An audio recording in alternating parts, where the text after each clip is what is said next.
Comment on devient chef? Chef. En voulant imiter son chef. On est là parce qu'il vous faut les meilleurs, des meilleurs, des meilleurs.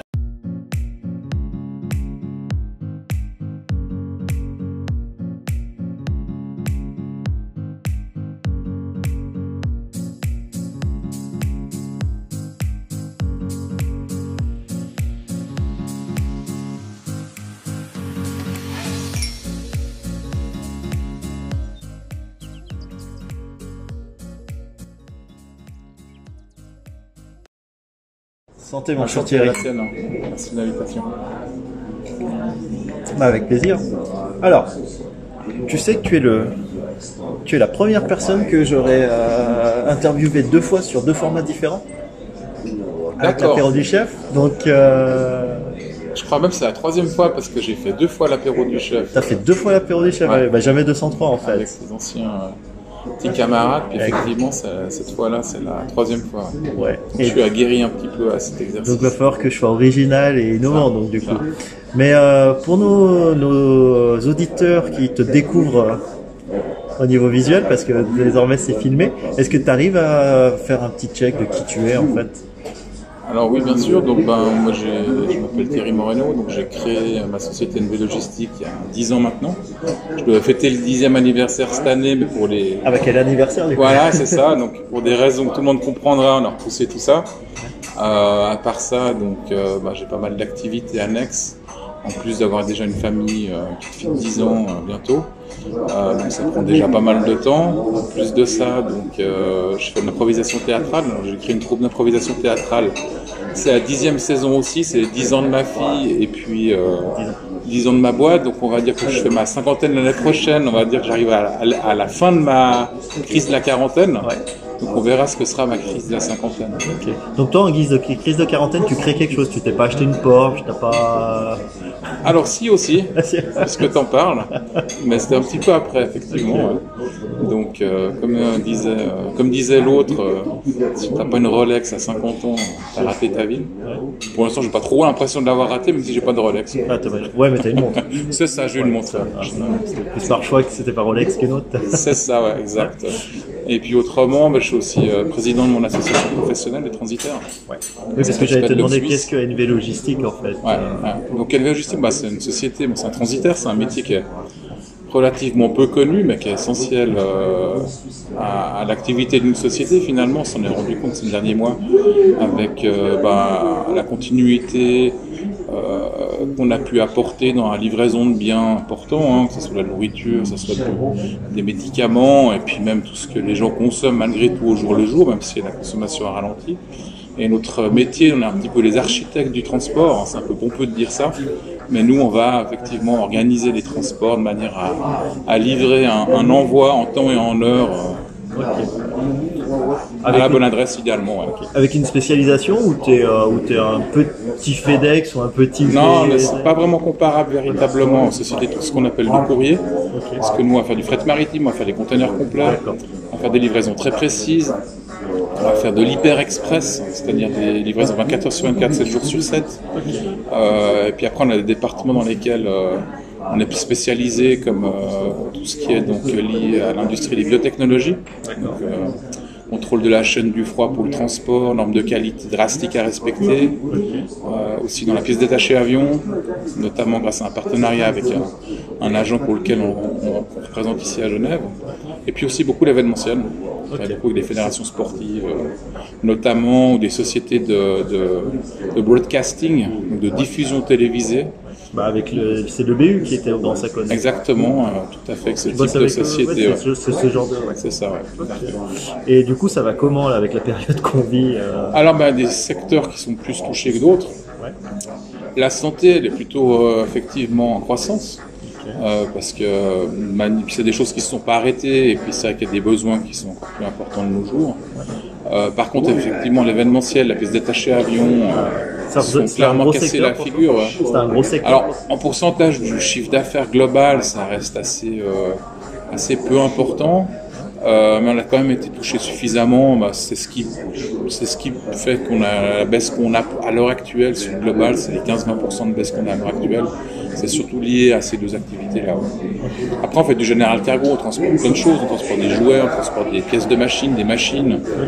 Donc, comme on travaille avec énormément de business différents, je dirais qu'on a des impacts sectoriels qui sont moins durs parce qu'on travaille avec toutes les industries en fait. Donc, ça s'équilibre un petit peu sur. Tu as parlé des avions, donc du coup, tu regardes à fond les prochaines votations ou pas? Alors disons que moi les avions, alors militaires, on va dire que c'est pas véritablement notre core business.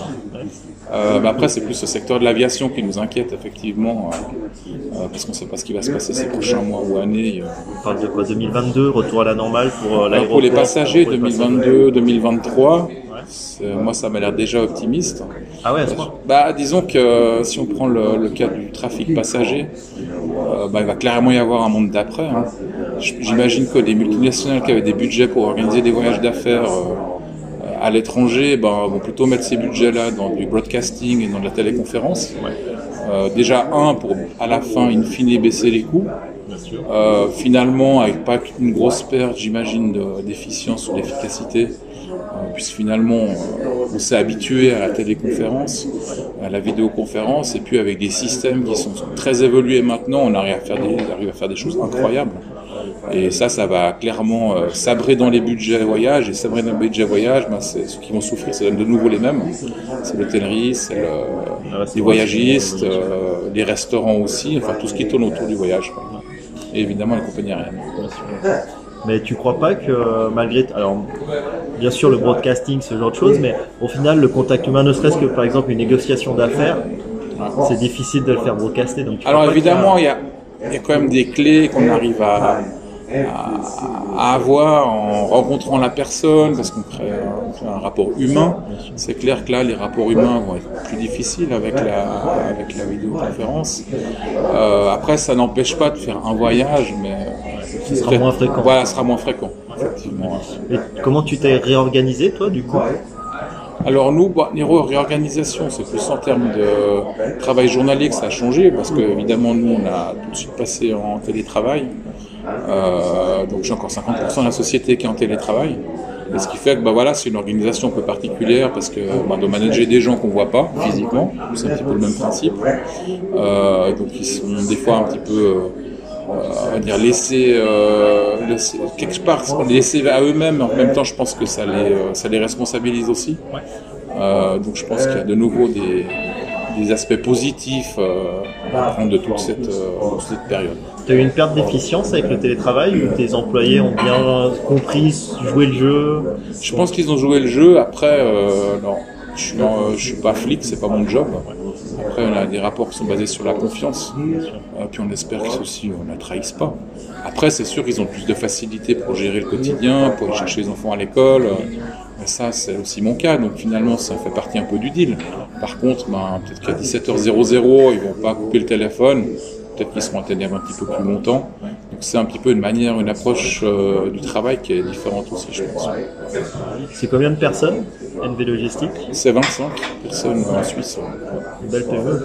Donc ça fait déjà une jolie société à gérer. Ouais. Quand tu as commencé, vous étiez combien? On était 0. Enfin moi. Et après, donc effectivement, j'ai pas mal des gens qui sont arrivés au fur et à mesure de manière régulière, avec quand même une croissance qui était un peu plus rapide au début, évidemment. Et puis ensuite, je dirais que ça a quand même ralenti depuis 4-5 ans. C'est qu'on a maintenant une croissance qui est beaucoup qui est moins rapide, mais ce qui est bien aussi, parce que croître c'est bien, mais après gérer effectivement la croissance c'est pas toujours évident. Donc c'est aussi à moi, à la société de se mettre à niveau pour pouvoir gérer 25 personnes. Parce qu'on ne gère pas 25 personnes comme on en gère 2, 3, 4, 5. On est bien d'accord. Tu avais à la base, tu as fait des formations pour le management, ce genre de choses, ou tu as appris à la dure? Franchement, j'ai appris à la dure, hein. J'ai fait un apprentissage de commerce. L'école n'a jamais été mon truc, clairement. Donc moi j'ai besoin de pratiquer, j'ai besoin d'être sur le terrain.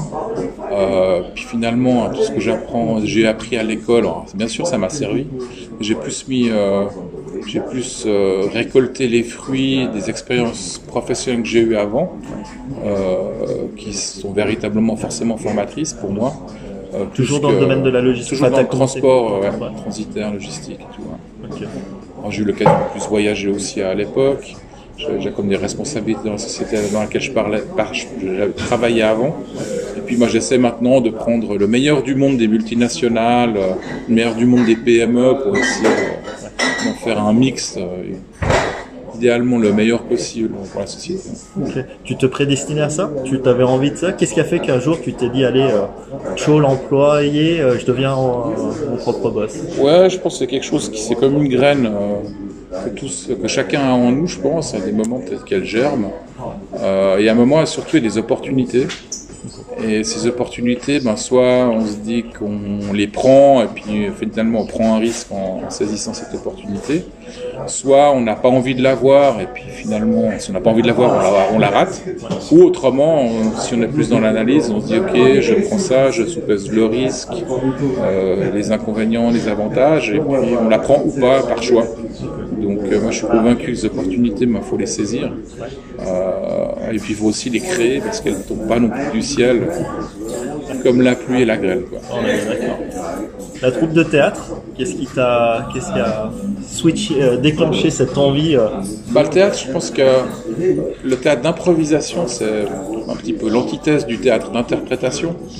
Je pense que mon côté peu scolaire, du coup, m'a amené vers l'improvisation parce que finalement, de nouveau, potasser des bouquins, apprendre des textes, apprendre un personnage, ou du théâtre d'interprétation, clairement, c'est pas mon truc. Et donc l'improvisation permet justement plus de cultiver la spontanéité et puis être présent, être percuté, accepter les choses. Et voilà, ça correspond plus finalement à ma personnalité que le théâtre d'interprétation. Mais tu sais, ce qui est drôle, c'est que tu aurais pu juste faire du théâtre d'improvisation, mais toi, tu as créé la troupe, quoi. Ouais, ça m'avantageait effectivement de créer la troupe à peu près à 4 minutes à pied de chez moi, prendre ma bagnole, descendre en ville, me garer, et puis suivre un cours, quoi. Donc j'avais commencé quand même avec des cours à l'ESAR, là, qui est une troupe qui est assez connue, une école d'improvisation qui est connue à Genève. Et puis au bout de 3 ans, je suis arrivé au bout du cursus. Et à l'issue de ce cursus, soit je m'engageais dans une équipe d'impro, mais j'avais pas trop l'esprit compétition, soit j'arrêtais. Donc finalement, je me suis dit, pourquoi pas créer avec les 2-3 qu'on était un petit peu en fin de cycle à l'ESAR, créer notre propre troupe et puis notre propre personnel. Ça t'apporte quoi dans ton métier de chef d'entreprise de théâtre? Le théâtre, ça apporte, justement, là on improvise dans une discussion. Donc justement, ça permet de voir ce petit instant qui est peut-être de 0,1 seconde, qui permet d'anticiper ce que tu vas dire et puis de percuter rapidement pour répondre de manière cohérente à une question.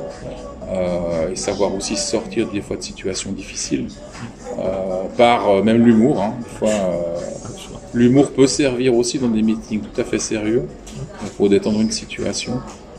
Des fois ça marche, des fois ça marche pas aussi. Je me suis pris des vents. Bon pied dans le plat. Ça arrive. Mais voilà, après effectivement, je pense que c'est une très très bonne école. Moi aussi, c'est parler en public, c'est être à l'aise au niveau quand même de l'élocution. Puis voilà, puis affronter un public, c'est quelque chose qui fait peur à tout le monde. Les plus grands comédiens diront qu'ils ont toujours le trac avant d'entrer en scène.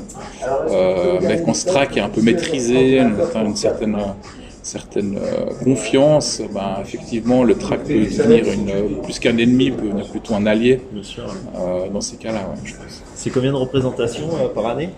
Pas beaucoup, pas suffisamment. Là, actuellement, on fait 2 à 3 spectacles par année. Donc, c'est le spectacle de fin d'année qu'on fait au mois de juin, les élèves des cours. Et puis, généralement, on fait 1-2 spectacles en cours de saison pour une sorte de se frotter un petit peu à la scène. Parce que je pense que sur scène, on avance à la vitesse lumière par rapport aux cours qu'on prend. Et puis, en fait, tous les outils qu'on utilise et qu'on apprend à utiliser en cours, justement, c'est l'occasion de les mettre en application comme en improvisation. On ne parle pas évidemment de répétition, parce qu'il n'y a rien à répéter. Même pas? Il n'y a pas des thèmes qui sont assez récurrents? Non, il y a des exercices et des catégories qu'on apprend, parce qu'il faut apprendre les règles de la catégorie.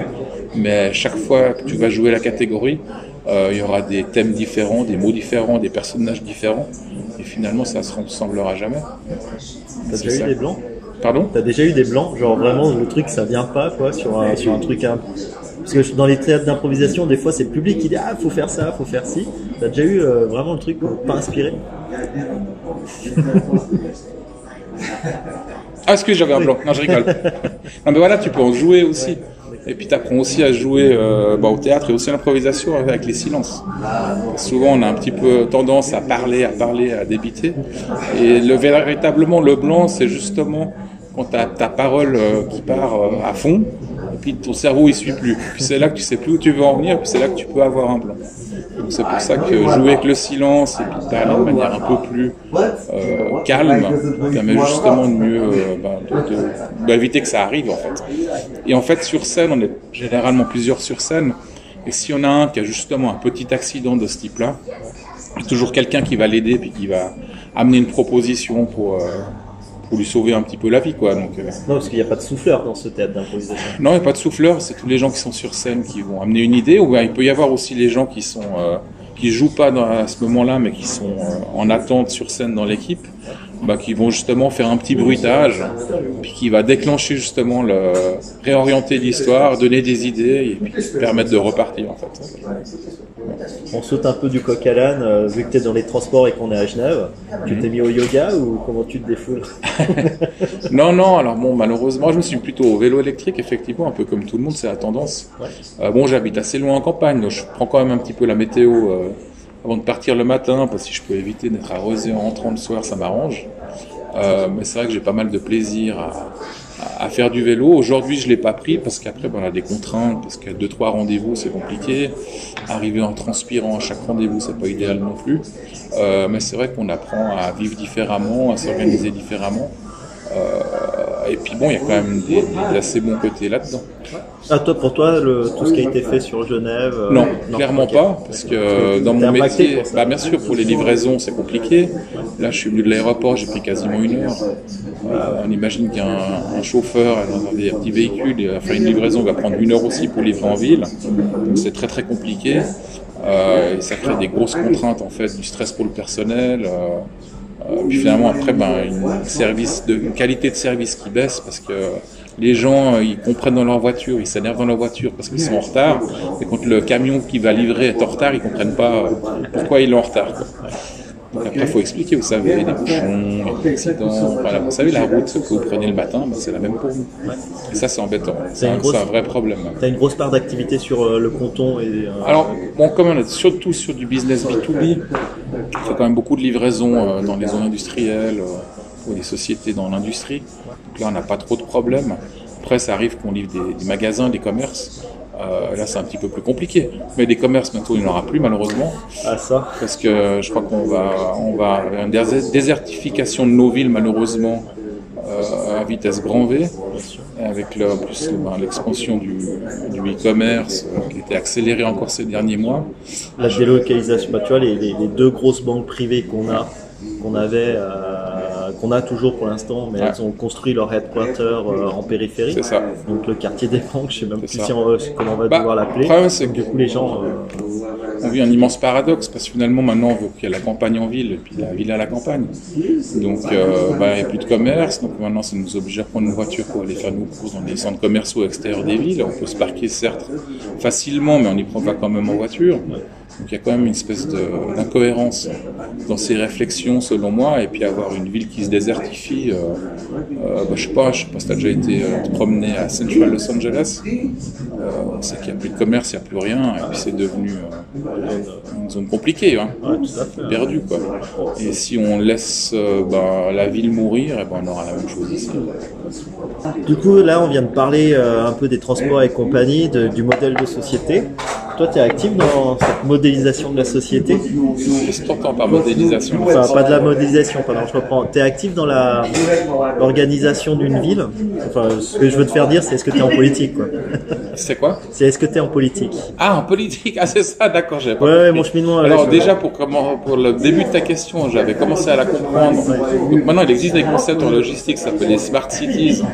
C'est qu'on arrive à maintenant essayer d'organiser mieux la logistique d'une ville, avec des hubs, avec des livraisons qui sont groupées entre différents partenaires. In fine, c'est ce que je voulais t'emmener. Après, la politique, clairement, c'est pas mon truc. Je crois que j'ai pas le cuir assez épais, en fait, de supporter les attaques des adversaires. Et à l'heure des réseaux sociaux, je sais pas comment c'est possible d'être politique, en fait. Parce que là, on est vraiment la cible de tout le monde. On sait qu'on pourra jamais satisfaire personne. Mais là, on en prend plein les dents pour pas un rond. Donc, clairement, dans la politique, je pense que malheureusement, c'est pas le carrière que je vais faire. Ça aurait pu m'intéresser, mais non, je suis pas prêt à affronter tout ça. Non, alors toi, c'est par rapport à ce que tu donnes à l'autre, c'est plutôt donc ta troupe de théâtre. Ouais. Je crois que tu es aussi engagé dans le sport et l'associatif du sport. Voilà, dans le sport, au niveau télévisuel, oui. Je suis pas un grand sportif, même j'ai été un petit peu, mais pas tant que ça. Non, je suis pas mal engagé aussi dans le basket, où je suis au comité des Lions de Genève, un club de basket première division en Suisse, pour ceux qui le connaissent. Et puis je suis plus un peu dans l'organisationnel. Je travaille un petit peu derrière le rideau avec les autres membres du comité, on est 100% bénévoles. On fait ça sur notre temps libre, généralement. Et puis voilà, et puis c'est une occupation qui est intéressante, parce qu'on espère tous faire un titre, on espère tous avoir la meilleure équipe. Et c'est vrai que c'est un monde assez intéressant. C'est intéressant de voir aussi les dessous d'une équipe professionnelle de sport. Voir un petit peu comment ça fonctionne, comment est-ce qu'on tire les ficelles pour que ça marche. L'alchimie du groupe, le coach, la sélection des joueurs. Enfin, c'est assez passionnant aussi. Ouais. Tu as pu participer un petit peu au recrutement? Tu avais ton mot à dire, ou c'est vraiment le président, le coach, c'est leur truc? Ouais, c'est quand même plus leur truc. Il y a des avis qui sont demandés, mais comme moi je suis pas basketteur, c'est pas mon sport véritablement de base. Je suis arrivé dans le basket sur le tard. Et puis, je n'ai pas la prétention de pouvoir juger qui est un bon joueur ou l'est moins. Donc ça, c'est quelque chose, je donne un petit avis, mais toujours, qui n'est pas consultatif, mais pas plus. Tu as quand même fait pas mal de choses, parce que c'est un peu toi qui est à l'origine des petits déj des Lions, non? On a organisé des petits déjeuners de réseautage des Lions, qui s'appelle le Golden Lion Club, où c'est qu'on réunit tous nos sponsors et un petit peu les amis. Les amis sponsors aussi autour, et les amis tout court, pour essayer de motiver des gens à nous rejoindre à des événements de réseautage où les gens échangent des informations, échangent des contacts, des recommandations, pour essayer non seulement de faire des affaires entre eux, mais surtout des affaires avec le microcosme qui tourne autour de chaque personne. En fait. Non, d'ailleurs, c'était quoi? C'était tous les mois, quasiment? Alors c'est mensuel, ouais, de normalement septembre à juin. Le prochain événement se déroulera la semaine prochaine chez Les Monts Bleus. Donc on va faire une visite du studio Les Monts Bleus, et puis on aura probablement pas la présentation de l'équipe, car malheureusement elle s'est engagée sur un tournoi. On fera la présentation des nouveaux maillots aux sponsors, à la presse, donc jeudi prochain. Ok, je me note. Jeudi 17. Vous n'allez pas faire de présentation officielle avec les joueurs? Ah, c'était prévu, mais malheureusement celle qui était prévue était annulée. Pour des problèmes Covid ou... Covid, ouais, tout à fait. Parce qu'on ne voulait pas avoir trop de monde non plus, donc cette année on fait un profil un peu plus bas, et puis on va faire des choses un peu différemment. Donc, il y a des shootings qui sont prévus dans les locaux d'un de nos grands sponsors qui est Genève Aéroport, et puis ça fera un petit peu office de présentation des équipes, mais je garde encore le secret pour te laisser le plaisir de découvrir ça. Ça va être tourné la semaine prochaine. Ça doit être, sans jeu de mots, ça doit être sport, l'organisation de cette saison. Ouais, alors là, on s'attend à tout. Hein. Là, on a pas plus tard qu'aujourd'hui, Fribourg Olympique devait jouer contre Aix-Maurienne, équipe qu'on a joué la semaine passée au Pommier.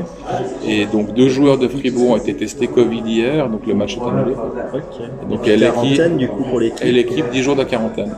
Okay. Donc au milieu de leur préparation, ils préparent la Coupe d'Europe. Mais bon, ce qui leur arrive, on sait que ça va nous arriver aussi. Il y a des fortes chances. Ça, il y a tous les aspects après organisation de la salle, les flux du public, port de masque. Enfin, c'est clair que ça va être une saison compliquée à ce niveau-là. Tu penses, est-ce que tu crois qu'on l'aura cette saison? Moi, c'est ma grande crainte, c'est que cette saison elle soit blanche. Pour l'instant, je ne sais pas si on vit dans le monde des bisounours, mais on démarre cette saison comme si c'était une saison normale, juste en sachant qu'on a un certain nombre de petites surprises qui nous attendent au tournant, et puis qu'on essaiera comme en improvisation de rebondir, et puis de passer ce cap au mieux, sans perte financière, en gardant notre public, nos sponsors. On va arriver sur le moment que j'aime bien, parce que là on a parlé de tes business, un petit peu la troupe de théâtre, le comité. J'aime bien faire le portrait de l'invité, le portrait chinois, donc je vais te poser quelques questions. Vas-y, je suis prêt. Parfois intelligentes, parfois, et des fois comme ça. Toujours, alors celle-là, elle revient toujours. Comment on devient chef? Chef. En voulant imiter son chef. D'accord. T'as eu quelqu'un qui t'a inspiré? Oui, j'ai peut-être 2 mentors qui m'ont inspiré.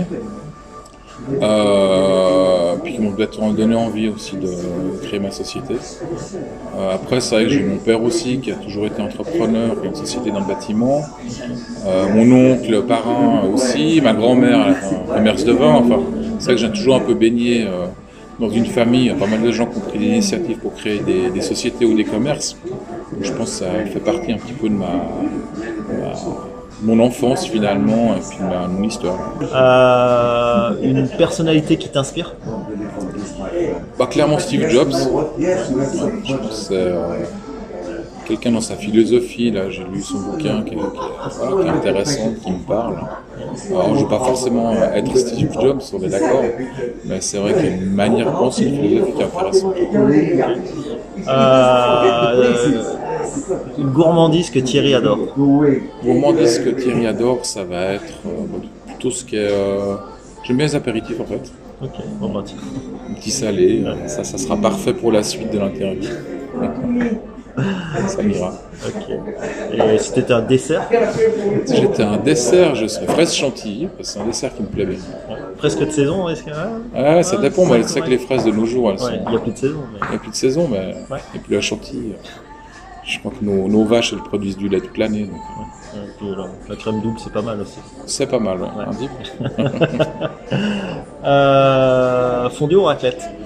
Plutôt raclette, digeste, pour moi.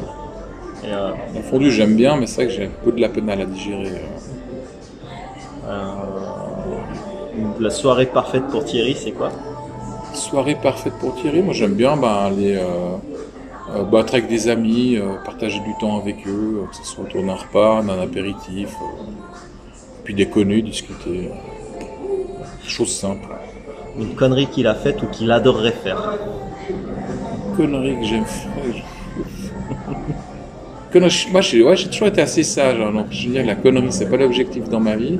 Hier, j'ai vu d'ailleurs sur YouTube Mike Horn là, qui explique qu'il a failli se prendre avec des images, un iceberg sur la figure, donc lui il a dit que c'était une grosse connerie. Moi, je suis pas quelqu'un qui prend beaucoup de risques à ce niveau-là, je suis pas un aventurier. Une grosse connerie, ça me vient pas comme ça. Aller braquer une banque.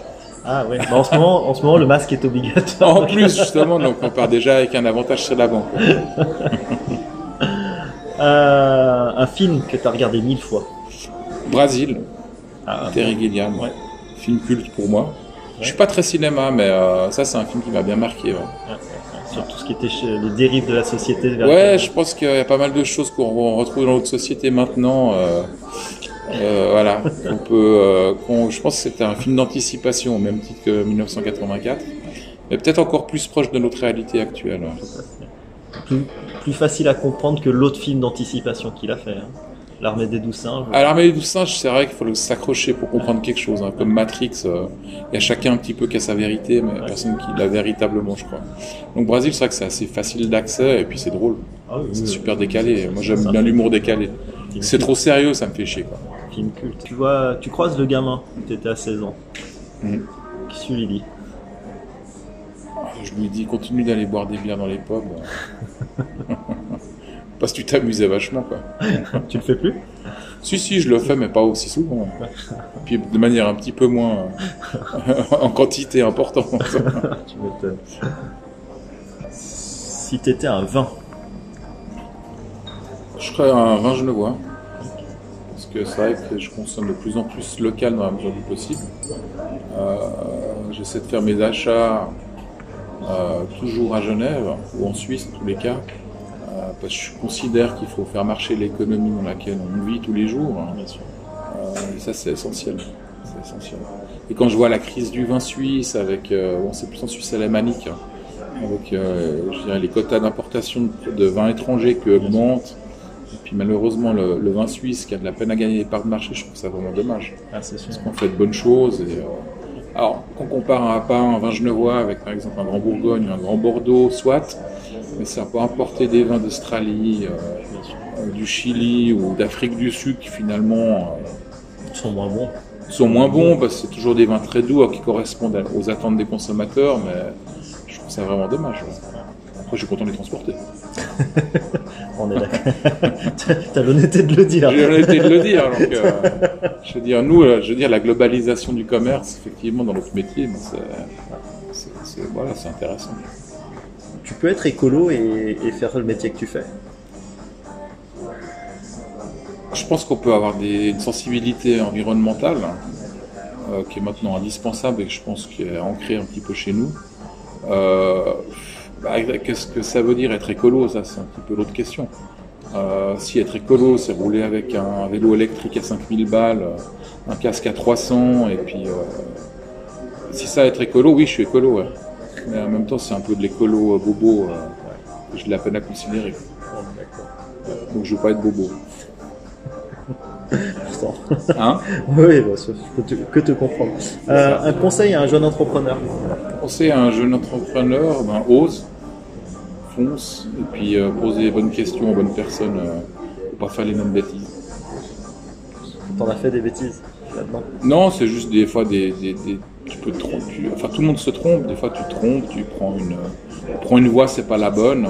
Il faut rétro-pédaler et puis en prendre une autre. Mais il faut pas arrêter d'en prendre parce qu'après, tu n'évolues plus. On a parlé d'une personne qui t'influence, mais une personne, une célébrité ou pas, avec qui passer la nuit et surtout plus si affinité. C'est pas Si c'est une belle actrice, on va pas s'en plaindre.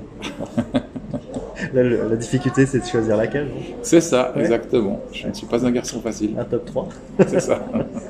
Si c'est dans les trois plus belles actrices pour toi. Ah, la plus belle actrice, j'ai vu des images de Romy Schneider l'autre jour, qui était magnifique. Ouais.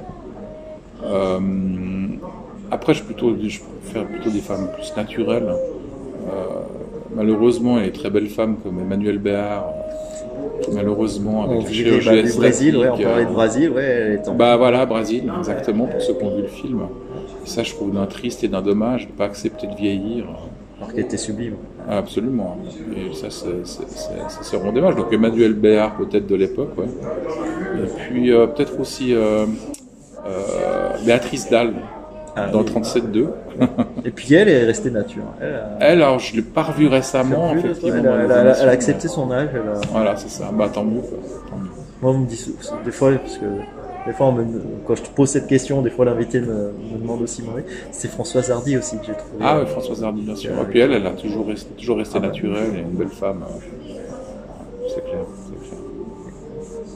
Comment Thierry occupe son temps libre quand il en a? Quand j'en ai, j'aime bien simplement rester à la maison, en famille. Ma femme aime bien jardiner, moi pas forcément. Donc j'y file quand même un coup de main. Mais voilà, j'aime bien me reposer, rester à la maison tranquille. C'est qu'on a une activité assez trépidante en semaine. Donc demain c'est une Genevois. Je vais rester tranquillement à la maison avec ma fille. Peut-être faire une balade à vélo. On va pas faire des trucs de fou, quoi. Tu fais le pont? Je fais pas le pont, non. Je serai au bureau vendredi. Donc, exemplarité ou... Non, même pas exemplarité, parce que finalement, si tu as des jours à prendre, autant les prendre, parce que des fois, on va même faire la remarque à des employés qui prennent pas de vacances, donc c'est bien qu'ils puissent les prendre. Non, c'est juste que j'ai pas mal de choses à faire vendredi. Donc voilà, puis comme j'ai rien véritablement organisé, je travaille. Puis comme travailler, c'est comme une forme de passion, ça reste pour moi... ça reste une occupation agréable. Donc, c'est ce que je disais, c'est que le fait d'être entrepreneur et de bosser pour toi-même, finalement, parce qu'à un moment, tu prends jamais de vacances ou tu es toujours là un peu traîné à prendre tes vacances. Mais je me dis, mais je bosse pour moi, c'est ce que j'aime et du coup. T'as pas l'impression que tu te lèves pas la même chose que quand tu es employé, ça c'est certain. C'est ça qui fait un petit peu la beauté en fait de cette expérience. Voilà. Et puis après, c'est vrai qu'on a des outils. Alors, autant ils nous font peur, autant alors je suis assez convaincu qu'on gagne une liberté de mouvement, une liberté géographique de se déplacer hyper importante, parce que finalement, là, je peux sortir mon iPad et puis travailler. Quand j'ai terminé l'interview jusqu'à 19h30 pour rattraper éventuellement mon retard. Par contre, je suis toujours atteignable, je lis toujours mes emails. On perd en liberté d'esprit, on gagne en liberté de mouvement. C'est un choix qu'on fait. Mais malheureusement, un employé souvent de nos jours, il n'a pas non plus, il n'a pas véritablement les avantages d'être entrepreneur, et puis il n'a pas forcément non plus la liberté parce qu'on lui demande aussi d'esprit, quoi. Parce que quand il a un téléphone portable, la société, il peut être atteignable, même s'il on l'appelle pas forcément. Mais t'es pas le genre du patron à vérifier juste pour vérifier. Non, pas du tout. Non, faut faire confiance aux gens, et puis après, bon, si malheureusement on se rend compte que cette confiance, elle n'est pas partagée, mais c'est une autre histoire. C'était le mot de la fin de cette interview. Le mot de la fin. Ça a été un plaisir de te revoir pour la 3e fois. Bien qu'on se revoie aussi un petit peu dans d'autres conditions. Notamment chez les Lions. Puis bon, bravo pour avoir pris cette idée aussi de faire une version avec image d'une interview. Je pense que c'est bien plus intéressant. Et puis voilà, bravo pour tout ce que tu fais aussi en tant qu'entrepreneur. C'est aussi un serial entrepreneur. Ah, il faut. C'est ça. Je déteste ça. Merci Thierry. Merci Patrick. Et à très vite.